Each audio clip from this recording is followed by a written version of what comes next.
WOR New York, stay tuned for Lester Smith and the news. This is the news in detail on the hour from the WOR newsroom. Congress has drawn its first blood in the Watergate affair.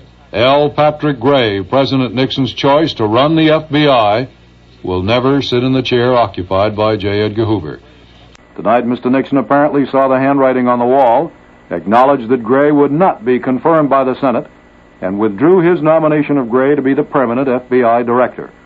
Gray's effort to assume the job permanently had been blocked for months, largely because of Watergate. He'd been criticized by senators for turning over FBI reports on the investigation to White House counsel John Dean. Others had accused Gray of making political speeches on President Nixon's behalf in the campaign last fall. This afternoon, the Senate Judiciary Committee agreed to a showdown confirmation vote, but Senator John-Tunney said that it was obvious that Gray would never be confirmed. Another reaction came from Republican Senator Edward-Gurney of Florida. I think this was inevitable. Probably 2 weeks ago, it was obvious to all of us that he wouldn't be confirmed. I think he was a good acting director of the FBI, but he got caught up in the politics of Watergate. A mailman was shot dead and his partner wounded tonight when two gunmen tried to rob their mail truck near Wall Street. It occurred at Beekman and William Street when the bandits in a green van cut off the mail truck. 54-year-old William Hickey of Brooklyn tried to run, but he was shot once in the head and fell dead. 25-year-old Lawrence Crawford tried to get away, but he was grazed by a bullet in the neck. The gunmen then drove off in their own van. Apparently, they'd been after the securities and documents often dropped in Wall Street mailboxes every day. We are losing the battle against inflation. Tonight it became apparent that the American consumer can expect to pay more, much more, for nearly everything in the coming months. For food, for fuel, clothing, and most manufactured goods.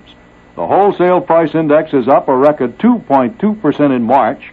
Processed foods were up over 4.5% in 1 month. Eggs were up 17%. Meats, poultry, and fish up 7%. Fruits and vegetables up almost 8%. Dairy up 2%. Presidential reaction?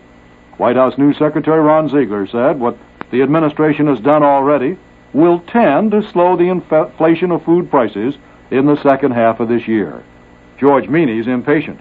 He says that labor may demand big raises unless something is done, and soon, about prices. Something was done by the Grand Union supermarket chain today. It announced that starting tomorrow, it's cutting prices 10 cents a pound on beef, pork, lamb, and veal products. WOR's Roger Skivenes asked Grand Union's president, Charles Rodman, if it's simply a question of yielding to the meat boycott.